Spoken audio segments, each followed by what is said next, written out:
All right, we turn now to the weather. Matt, I wish that we could ask for an upgrade like that, but you told us early in the week, not really. It's not going to happen for some time. Yeah, not so much. Tomorrow is going to be an upgrade versus today, that's for sure. Okay, good. Today was kind of the bottom of the dreariness. We had the fog that just stuck around all day. The fog's starting to clear up. We've seen some improvement as that drier air works in, and that's where we're going to kick you off tomorrow morning. Some leftover fog, not quite as thick as this morning, thickest near the lakeshore. We'll have stubborn cloud cover, though. We're in the 40s, continuing that 40-degree streak, and then by tomorrow evening, clouds, and look at that, some clearing tomorrow night.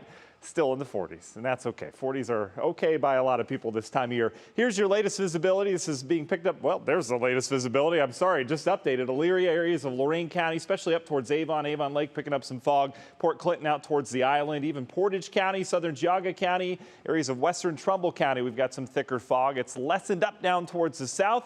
Courtesy ODOT cams. You're taking a look at Akron right now, just some haze.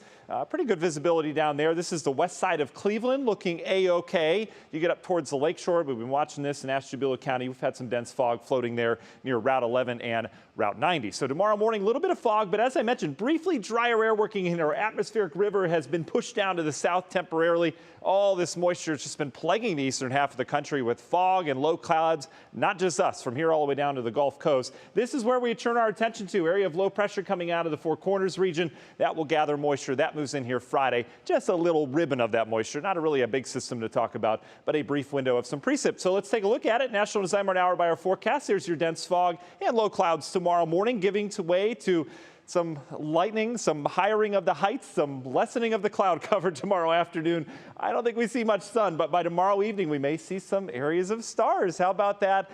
And then as we wake up Friday morning, it's going to be cooler as a result. Let's talk system on Friday. We're dry for much of the morning. Midday looks good as well. Here comes the system with some rain. Evening rush hour looks rainy, but as we get that temperature to drop late in the evening, we'll likely change over to some wet snow in spots. It doesn't look like a big, in terms of accumulation, kind of snow, but overall, we are going to be dealing with some snowflakes by Friday evening. Snow so far this season, Cleveland's below average, about 4 inches below average. Akron's right near average, and Erie's way above average because they had a really good lake effect event. Why do I show that? Well, we're needing some snow around here to turn things festive. All the cold air is what we need. Way off towards the north right now, but there's a system out towards the Gulf of Alaska. When that moves in next week, that's the pattern changer. Still eyeing this system next week. You can see a little bit lingering moisture this weekend, but here it comes. Timeline on this big area of low pressure. Wednesday into Thursday, we get a surge of warmth, and then the cold unloads, and it looks pretty snowy on all computer models as of right now, and that would be next Thursday, Friday, and Saturday. Does it stick around for Christmas? A little too early to tell that. Union Home Mortgage 10-day forecast. We're in the 40s and near 50 until next Thursday. Temperature falls. We're in the 30s with snow by next Friday and Saturday. Jimmy's up with a look at the Browns and Bengals coming up this weekend. That's all next.